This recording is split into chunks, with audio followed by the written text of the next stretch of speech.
क्षणभराच्या दुर्लक्षामुळे मूल हरवले की कोणाच्या तरी असहाय्यतेतून ते सोडून दिले गेले, हा प्रश्न आजही अनुत्तरित आहे.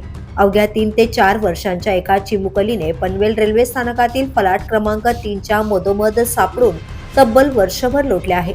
शिवानी असे नाव सांगणाऱ्या या बालिकेच्या आई वडिलांचा शोध घेण्यासाठी पुन्हा एकदा पोलिसांनी प्रयत्नांना वेग दिला असून पालकांनी पुढे यावे असे भावनिक आवाहन करण्यात येते. 24 डिसेंबर 2024 रोजी सायंकाळी 6:15 वाजेच्या सुमारास प्रवाशांच्या नजरेस ही बालिका पडली.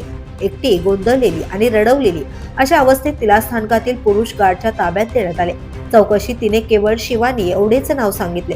ते तिचे स्वतःचे आहे की आईचे याचाही माग काढता आला नाही. या घटनेचा तपास पनवेल रेल्वे पोलीस करत आहेत. पोलीस आयुक्त एम. राकेश कलासागर यांनी वर्षभर प्रलंबित असलेल्या सर्व प्रकरणात शर्थीचे प्रयत्न करण्याचे आदेश दिल्यानंतर या बालिकेचा शोध पुन्हा तीव्र झालाय. पनवेलचे रेल्वे विभागाचे वरिष्ठ पोलीस निरीक्षक विजय तायडे यांनी सांगितले की अद्याप बालिकेला कोणी सोडले याचा ठोस पुरावा मिळालेला नाही. शिवाय तिच्या बालकांनी कोणत्याही पोलीस ठाण्यात हरवल्याची नोंद न केल्याने तपासाला मर्यादा येत आहेत. दरम्यान ही चिमुकली बाल कल्याण समिती CWC यांच्या ताब्यात सुरक्षित असून ती सुखरूप आहे. काळेभोर केस, गौवर्णीय त्वचा, निळ्या रंगाचा हाफ बाह्यांचा टी-शर्ट आणि तपकिरी फुल नाईट पॅन्ट असे चिमुकली सापडली त्यावेळी तिचे हे वर्णन आहे.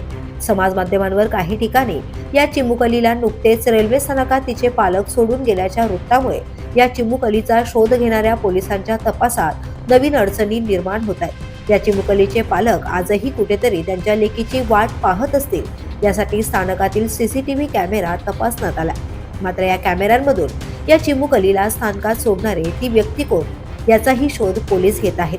CCTV कॅमेऱ्यामधून या चिमुकलीसह संशयित व्यक्तीचा अस्पष्ट फोटो समाज माध्यमांवर पसरवून या शिवानी आणि तिच्या पालकांची शोध मोहीम समाज माध्यमांवर नागरिकांनी सुरू केली आहे. The police news bureau, Panvel.